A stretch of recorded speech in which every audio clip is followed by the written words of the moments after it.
Hey guys, how's it going? Like I told you guys from the start, I will show you the good, the bad, the ugly on throughout this build. Grab that other cylinder.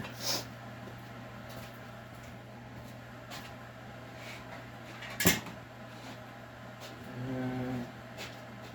don't know where the piston's at, but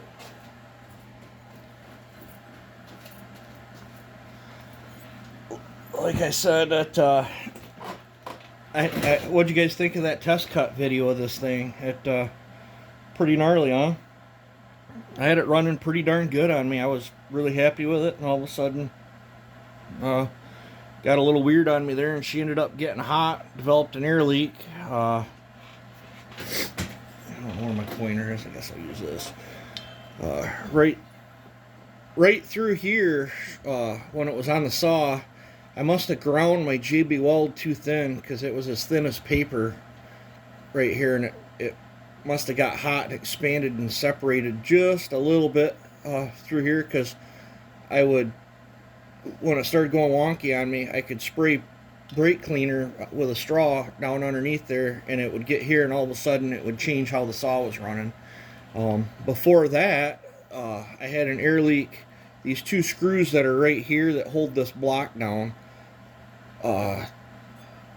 right here where I had to, because they're going straight, I'm actually into this a little bit. The gasket didn't want to seal here, so how I overcome that was I used this plate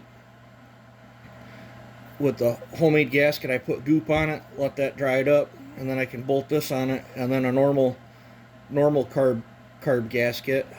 And this carb gets pretty warm from heat saturation. I think I'm going to look into, instead of aluminum here, I think if I dig in my shed or something, I think I got some sort of plastic spacer or something. I think I can put in a little bit thicker piece of plastic or something right here to act as an insulator block to help keep some of that heat off the carb. But that solved that air leak. But this one, she created a problem. I don't know where my, but it didn't hurt the cylinder. It left a line here just a little bit to where the piston tried to get that wrist pin out. Wrist pin's stuck where it's at. That tab right there, which there's a lot of pressure that goes on right here onto the skirt, but it looks worse on camera than it is. I took some the reason it's different colors is these are titanium coated or some sort of coating on it, but I took some sandpaper, scuffed that up, and then I hit it with the buffer real quick. Camera makes it look absolutely horrible, but it does not catch my nails or nothing. There's nothing there. So I'm gonna continue further testing on with this piston. If this becomes a problem, I might have to redesign. I might have to do the strap method here, where I leave the bottom half of the skirt alone and then put two windows in with the bridge right there, so there'll be a slight interruption of my flow going into the crankcase. There's this hole here, this is the hole here from where they were manufactured the piston, and then Echo put a little tiny divot right here, and then I found out there was a nick here from where my spark plug was hitting. Cutting the base and the combustion chamber and giving this the 17,000 squish allowed, where are my spark plugs at, allowed that spark plug to just kiss outside of that mark. So I took what the factory had there and I enlarged it out to the hole where the nick was, and then I took a file and just took that sharp edge off the end of that, and I'll see how that does. But like I said, I'm showing all the trials and errors on this thing. I reapplied the JB Weld, Because at first I thought maybe one of my transfers, I burnt through on one of my transfers and didn't notice it, and when it got hot she let go. But I'm not seeing, I took a flashlight and shined all in here in the dark. I don't see any light coming through on my transfers, so I don't think it's a transfer issue. But like I said, I did find a hairline crack in the JB Weld, and it was paper thin here. So I built it up, and this time around I'm not going to grind on it to make it look any, I didn't know exactly where, so I filled in, and then I went past my original JB Weld and worked it out all the way around, so we'll see how that does. But I hope to have this back together tonight. Hopefully the tuning issues will be calmed down on it. It is quite hairy to tune, but I also don't know how much I was fighting an air leak. I think that's why I had to have the low speed out so much. Let's see, this gave me some problems, and this is just a chunk of plastic that I carved out and made. I couldn't tighten the carburetor down enough without actually trying to crunch the plastic. So these are out of another chainsaw. They're the little round guide pins that hold the gaskets on. I drilled my holes out bigger and pressed them steel inserts in, so now when I tighten this block down, it's compressing against that steel, and that seemed to make a huge difference on me being able to tighten the carburetor down. Like I said, this carb has been modified. This is where I had to weld on a tab to get the throttle to work. And this idle screws all the way in. I actually had to put a piece of rubber on that so I could get that butterfly open enough to keep this thing idling.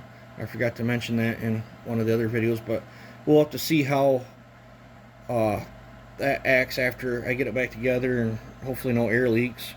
And if it idles too high, I can just pull the rubber off, and if it still keeps this up, I can weld a tab onto that and then grind this down to necessary.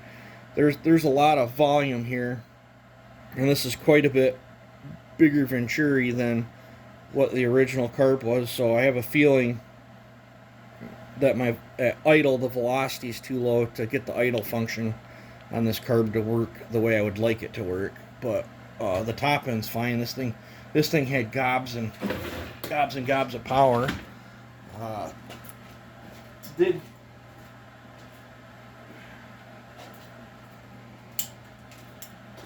get a carburetor in.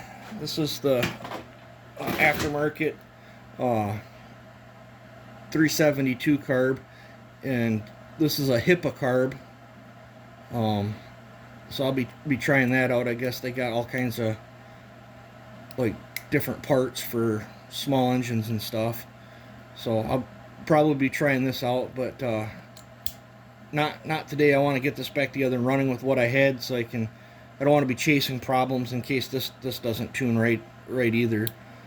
But to run this one, I think I'll have to weld the tab on. I'd like to keep this part here. I'd probably have to pull that screw off and make a tab and put that screw back on and weld it on so it's got an arm, something like that. And then hooking a choke up to this would be way easier than that one. And then this would also give me the high idle feature, which would be kind of handy for starting that. But I'll be using this in a later project. If not, I might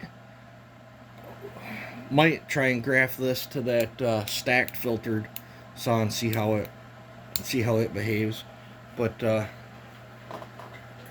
till then, I'm also thinking about maybe not putting the pipe on this time and just do a dual port muffler, so I can focus on getting this running the way I want it to, and then maybe I'm fighting a tuning issue with the pipe too, because as that pipe gets hotter, the tune just keeps changing on this. But then again, I still could have been fighting an air leak. But I had this running really good, then all of a sudden it started really becoming unstable, and I think that's when that JB Weld let go. And I think it failed because I went in here and cleaned all that up and made it look the best I could, and literally when I ground that off, that JB Weld was as thin as paper in that spot. I'm pretty sure that's what did it, but I'll find out. It as things keep going on this, I'll let you guys know. Like, I've already killed one, one cylinder. This was the prototype one. And I mean, I went huge on the exhaust on this one, and I lunged the intake and did a bunch of stuff to this one that I didn't do to that one, because where I welded this one on, the plating actually lifted, so I ground up in there so far to try to get the bad spots out of the plating, and it still bit me in the butt. The plating that was missing from me honing this from it being warped ended up letting go and then smoking the piston and jug. Unfortunately, I didn't get that on video, but I mean, right that's $150 down the, well, plus the $30, $34, $36, whatever. I think it's $36 now for these blocks, the reed block. So there's like $180 down the drain. It's got 7 runs on it, so that was awesome. But you can see the difference on the angle that I set them up on, and I like this design much better. If this by chance blows up and fails, unfortunately I will have to box it up and set it off to the side for a while. All this is coming out of my own pocket. I'm not made of money. I've killed 2 brand new out of the box 4910s for this project. I've killed 2 of them reed blocks. I've ordered bits and pieces, carbs, adapters, linkages. There's a whole bunch behind the scenes here that you guys don't get to see. I've got hours. I'm probably 30 hours plus into what you see here so far. It might even be more than that. I don't count my own time, but I'm not made of money. If this fails, I'll have no choice but to hang it up until I can recoup my funds and then start back on it. I'm not going to give up on it, that's for sure. And I'm going to run her until she blows, and if she does blow, hopefully I catch it on film for you guys, because I think that'll make a interesting video. But I don't like hide nothing from you guys. I show you my ups and downs on this, and this is like a ground up crazy builds. Chances are high that it's going to end in failure. But if she does go, I'll have to hang it up for a while until I sell some stuff or recoup some money. This is a hobby for me. I'm not going to put bills at risk and stuff for my hobby. When things get tight, the hobby gets put off to the side. That's just how it works for me. So it is what it is. So if she does blow up and then you guys don't see any videos on it for a while, that's why. But I won't give up on it. I'm stubborn. Might have to wait till next firewood season and I can sell some firewood to get more parts and continue on with the adventure. I'm really digging how the power it's got. I don't know how to describe it. It's cutting great, beyond my expectations. So I feel this warrants more investigation. This is not something that you can go out and cut firewood. This saw makes a lot of heat right now, and it drinks fuel like I have never seen a 50cc drink fuel. This thing, it makes my 500i seem like it's got good fuel economy, and a 500i gobbles fuel. This thing really drinks fuel. It's unreal how much it drinks. And what's crazy is it doesn't really stink bad out the exhaust, like it's just dumping raw fuel out. I think it's actually just consuming it. But more fuel you can burn, more power you can get. Downside, more heat it makes. And yeah, this is by far probably one of the strongest 50cc saws that I've ever had my hands on. Absolutely gnarly to cut with. It's turning an 8-pin rim too in that video. I don't know if you guys knew that or not. And that chain, I got 2 videos out. I don't remember what one I put on YouTube. I think the one on YouTube, that is straight up out of the box chain, and then in that second cut, I actually went through the log faster when I was hossing on it there. It went through faster than I was expecting, and I biffed the dirt with it. And then I fixed that chain. It's right here. The rakers are at 30 now, and I sharpen this by hand, and you know I'm into this man, it's all blurry. But I sharpened that by hand with a 7/32 file. I went down farther and in, so this thing's got the big hook like a 3/8 chain, but it's 325. So that's the chain you'll be seeing it running from here on out. And I had to reset all the rakers because like doing that by hand, like that tooth's a different length than that one now because I had to fix them. But the rakers are all set with a raker gauge at 30 thousandths on it. So that's that chain. I don't really do many hand sharpening videos or anything. You know, everybody that knows me knows I normally use a grinder, but I can hand sharpen. It's just I don't like to, if that makes sense. But on that particular chain, on this saw warrants a hand sharpened, really sharp chain. So I've blabbered on here enough. I just thought I'd show you my ups, downs, and let you know what's going on with this thing and what will happen if it does crap out. I didn't get any footage of it. I did cut the top out, so when it's all together, it looks like my other stacked one, other than with a pipe. But I'm probably not going to put the pipe back on when I put this back together.